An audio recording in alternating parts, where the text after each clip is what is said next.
Everyone, good morning. तो आज हो गया है संडे और संडे है बड़ा ही प्लेजेंट।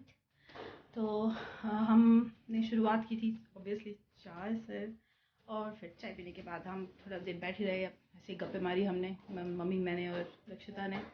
और फिर हम अब लक्षिता की फरमाइश थी कि आज मम्मा छोले भटूरे खाने हैं। पहले शी सेड कि मम्मा इडली सांभर। अब सांभर इतनी सुबह सुबह तो फटाफट बनता नहीं है, तो फिर शी सेड कि मम्मा सेकंड ऑप्शन है छोले भटूरे। फिर छोले भटूरे मंगा लिया हमने। और मैं नहा धो के तैयार हो चुकी हूँ।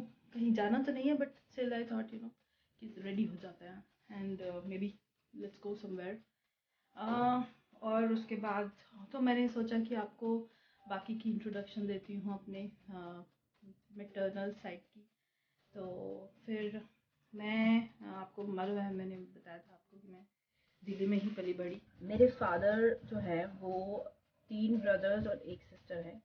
और जो मेरे ताऊ जी थे वो नेवी में थे, वो नेवल ऑफिसर थे और ही वाज वर्किंग। तो उनकी जॉब चल रही थी, अच्छी सी चल रही थी एंड फिर एक हादसे में उनकी डेथ हो गई। और उनकी डेथ के बाद जब जब वो जॉब कर रहे थे तो पापा मेरे बहुत छोटे थे, शायद 11th-12th में थे। और 11th-12th में थे और उनका एक छोटा भाई था, 10th में होंगे या 9th में होंगे उस वक्त, चाचा जी मेरे। और उनकी सिस्टर बहुत ही छोटी थी।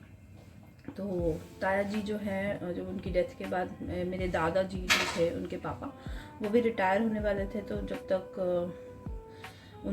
वो रिटायर हो चुके थे और ताया जी की भी डेथ हो गई, तो घर में बहुत सारी प्रॉब्लम्स आ गई, क्योंकि दादू भी रिटायर हो चुके थे और उनके पास जॉब नहीं थी।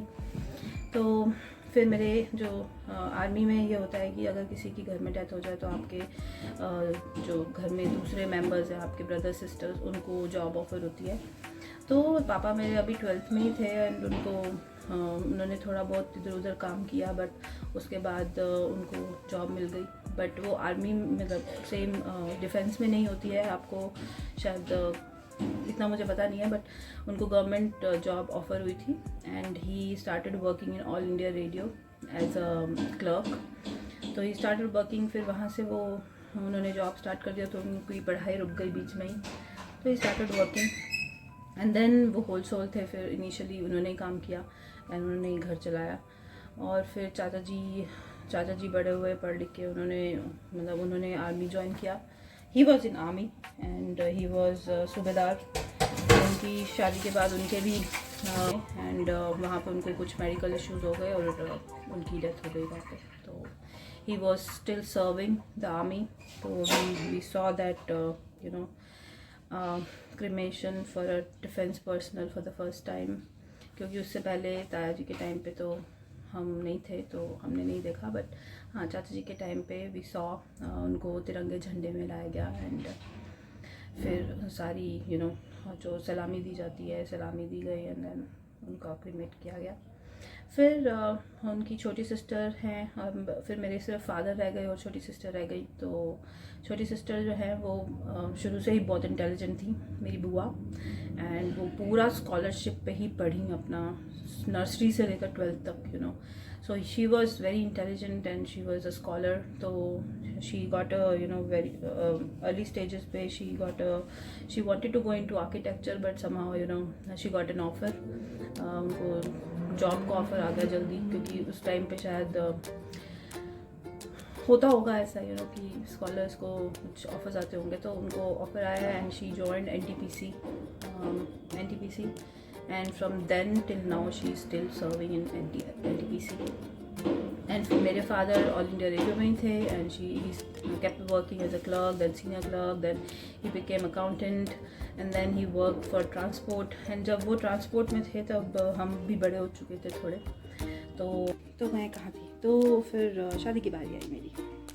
तो शादी मेरे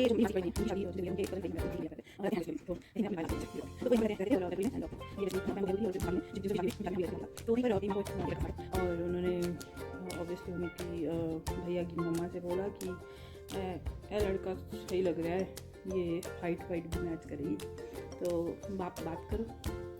तो ऐसे ही चलता था पहले तो, है ना, रिश्ते से रिश्ते जुड़ते थे। तो फिर वही तो उन्होंने बात करी और पता चला कि वो जिस लड़के के बारे में वो बात कर रही है वो जिन भैया की शादी में हम गए थे उनकी वाइफ का भाई है। तो मतलब हम रिलेटिव में ही रिलेटिव हो गया। तो बेसिकली रोका चुका हुआ एंड देन रुका हो गया। फिर हमारा कोर्टशिप पीरियड था 9 मंथ्स का। तो उसके बाद हमारी शादी हुई 1 दिसंबर 2002। तो फिर हम शादी हो गई। अब शादी हो गई बट तो शादी के बाद हम दोनों और हमारा घर और सासू माँ, तो हमने स्क्रैच से सब कुछ बनाया। स्क्रैच से we didn't had even mean थोड़ा बहुत सामान था जो हमने शादी से पहले हमने रेंट पे घर ले लिया था और हम वहाँ पे शिफ्ट हो गए, जो कि द्वारका में ही था पहले भी। तो हम वहाँ पे शिफ्ट हो गए। धीरे धीरे हम दोनों मेहनत करते रहे और आगे बढ़ते रहे और अब पोजीशन चेंज होती रही, सैलरीज बढ़ती रही। देन मेहनत करते करते पता नहीं चल गया। ऐसे बोलते हैं ना बच्चे अपनी किस्मत से क्या करते हैं। तो मैंने सोचा आज अपने आप को टेम्पल सैलून हो चुकी है और अब हम लगाएंगे अपना hair remover. So waiting for the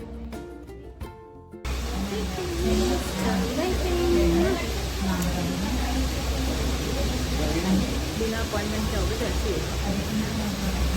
but I am very lucky, I usually get the end चली मैं पतिदेव को लेने मेट्रो स्टेशन आ गए मेरे पतिदेव। 11 बज रहे हैं और मैं अब जा रही हूँ मियाँ जी को लेने। तो हम चले, रात का नज़ारा भी दिखाती हूँ। रोड खाली है और कितना अच्छा लगता है ना जब कोई ट्रैफिक नहीं होता।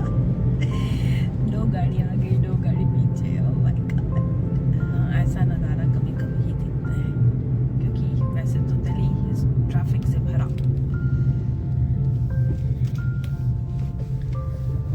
सो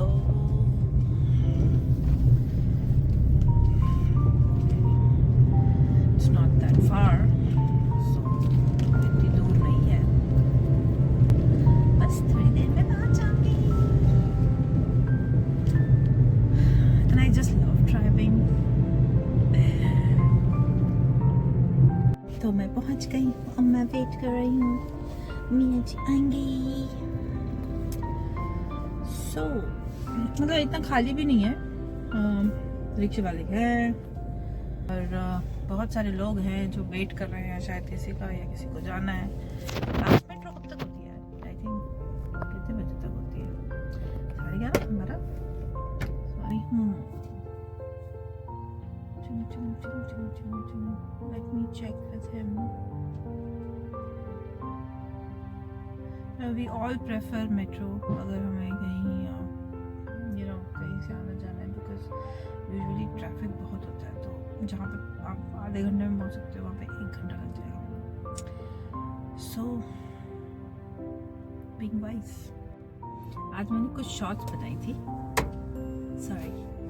आज मैंने कुछ शॉर्ट्स बनाई थी, वो भी देखो ना जाके। It was so funny. तो आप देखो, अपने पतिदेव को मैं चाह रहे हैं। आ गई हूँ मैं लेके हीरो जी को। फिर मिलते हैं सुबह।